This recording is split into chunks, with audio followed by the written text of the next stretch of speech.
ಇತ್ತೀಚಿನ ದಿನಗಳಲ್ಲಿ KSRTC bus drivers ಮತ್ತೆ ನಿರ್ವಾಹಕರ ಮೇಲೆ ಸಾಕಷ್ಟು ಹಲ್ಲೆ ಪ್ರಕರಣಗಳನ್ನು ಗಮನಿಸ್ತಾ ಇದ್ದೀವಿ. ಇಲ್ಲೂ ಕೂಡ ಅದೇ ಕಥೆ. ಕೆಎಸ್ಆರ್ಟಿಸಿ ಬಸ್ ಚಾಲಕನ ಮೇಲೆ ದೊಣ್ಣೆಯಿಂದ ಹಲ್ಲೆ ಮಾಡಲಾಗಿದೆ. ಬಸ್ಸನ್ನು ಅಡ್ಡಗಟ್ಟಿ 4-5 ಜನರಿಂದ ಬಸ್ ಚಾಲಕನಿಗೆ ಮಂಚ ಇಚ್ಛೆ ಥಳಿಸಿದ್ದಾರೆ. ಬಾಗಲಕೋಟೆಯ ಜಗದಾಳ ಗ್ರಾಮದ ಬಳಿ ಘಟನೆ ನಡೆದಿದೆ.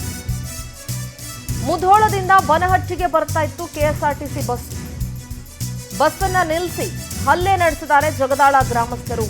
ಹಲ್ಲೆಗೊಳಗಾದ ಚಾಲಕ ಸರ್ಕಾರಿ ಆಸ್ಪತ್ರೆಗೆ ದಾಖಲಾಗಿದ್ದಾನೆ. ಬನಹಟ್ಟಿ ಪೊಲೀಸ್ ಠಾಣೆಯಲ್ಲಿ ಪ್ರಕರಣ ದಾಖಲಾಗಿದೆ. ಯಾಕೆ ಹಲ್ಲೆ ಮಾಡಿದ್ರು ಬಸ್ ಚಾಲಕನ ಮೇಲೆ ಅನ್ನೋದು ಇನ್ನೂ ಕೂಡ ಗೊತ್ತಾಗಿಲ್ಲ. ಪೊಲೀಸ್ ಒಂದಷ್ಟು ವಿಚಾರಣೆ ನಡೆಸಿದ ನಂತರ ಗೊತ್ತಾಗುತ್ತೆ.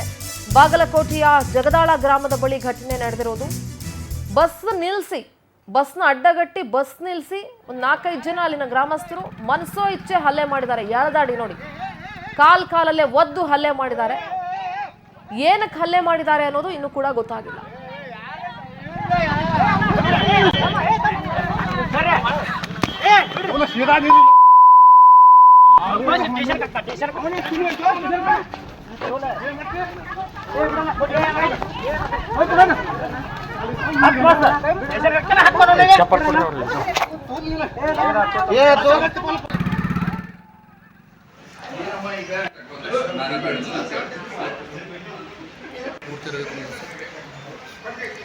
ಆಚೆ ಕಡೆ ಕೈ ಗಾಯ ಆಗೈತೆ ಸರ್.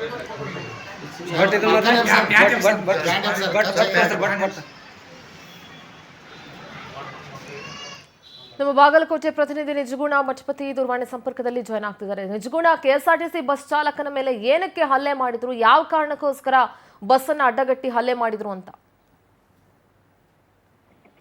ಇದು ಬಾಗಲಕೋಟೆ ಜಿಲ್ಲೆಯ ಬನಹಟ್ಟಿ ತಾಲೂಕಿನ ಜಗದಾಳ ಗ್ರಾಮದ ಹೊರವಲಯದಲ್ಲಿ ನಡೆದಿರ್ತಕ್ಕಂಥ ಏನು ಒಂದು ಬಸ್ ಚಾಲಕನ ಮೇಲೆ ಸ್ಥಳೀಯ ಗ್ರಾಮಸ್ಥರೇ ಒಂದು 4-5 ಜನ ಸೇರಿ ಒಂದು ಹಲ್ಲೆ ಮಾಡಿರ್ತಕ್ಕಂಥ ವಿಡಿಯೋ ಇದೀಗ ಜಾಲತಾಣಗಳಲ್ಲಿ ವೈರಲ್ ಆಗಿರ್ತಕ್ಕಂಥದ್ದು. ಏನು ಮುಧೋಳದಿಂದ ಬನಹಟ್ಟಿಗೆ ಹೋಗ್ತಕ್ಕಂಥ ಬಸ್ ಅನ್ನ ಅಡ್ಡಗಟ್ಟಿ ಜಗದಾಳ ಗ್ರಾಮದ ಹೊರವಲಯದಲ್ಲಿ ಒಂದು ದೊಣ್ಣೆಯಿಂದ ಚಾಲಕನನ್ನ ಬಸ್ನಿಂದ ಕೆಳಗೆ ಎಳೆದೊಯ್ದು ಹಲ್ಲೆ ಮಾಡಿರ್ತಕ್ಕಂಥ ಘಟನೆ ನಡೆದಿರುವಂತದ್ದು. ಏನಂತಂದ್ರೆ ಬಸ್ ಚಾಲಕ ಏನು ರ್ಯಾಶ್ ಬೈಕ್ ರೈಡಿಂಗ್ ಮಾಡ್ತಿರ್ತಕ್ಕಂಥ ವ್ಯಕ್ತಿಗೆ ಮುಂದೆ ಬಂದು ಅವನಿಗೆ ತಿಳಿ ಹೇಳಿದ್ದಕ್ಕೆ, ಇಲ್ಲ ಒಂದ್ ಸೈಡ್ ಹೋಗುವಂತ ಹೇಳಿದ್ದಕ್ಕೆ ಆತ ಏನು ತಮ್ಮ ಏನು ಗ್ರಾಮಸ್ಥರನ್ನ ಕರೆದು ಮುಂದೆ ಬಸ್ ಅನ್ನ ಅಡ್ಡಗಟ್ಟಿ ಬಸ್ನಲ್ಲಿರ್ತಕ್ಕಂಥ ಚಾಲಕನ ಕೆಳಗಿಳಿಸಿ ಹಲ್ಲೆ ಮಾಡಿರ್ತಕ್ಕಂಥದ್ದು. ಇದೀಗ ಬಸ್ ಚಾಲಕ ಮತ್ತು ನಿರ್ವಾಹಕ ಇಬ್ಬರು ಸೇರಿ ಬನಹಟ್ಟಿಯ ಒಂದು ಸರ್ಕಾರಿ ಆಸ್ಪತ್ರೆಯಲ್ಲಿ ಚಿಕಿತ್ಸೆಗೆ ದಾಖಲಾಗಿರ್ತಕ್ಕಂಥದ್ದು. ಮತ್ತೆ ಬನಹಟ್ಟಿ ಪೊಲೀಸ್ ಠಾಣೆಯಲ್ಲೂ ಕೂಡ ಪ್ರಕರಣ ದಾಖಲಾಗಿದೆ. ಸಿಂಧೂರ. ಓಕೆ, ಥ್ಯಾಂಕ್ ಯು ನಿಜಗುಣ ತಮ್ಮೆಲ್ಲ ಮಾಹಿತಿಗಾಗಿ.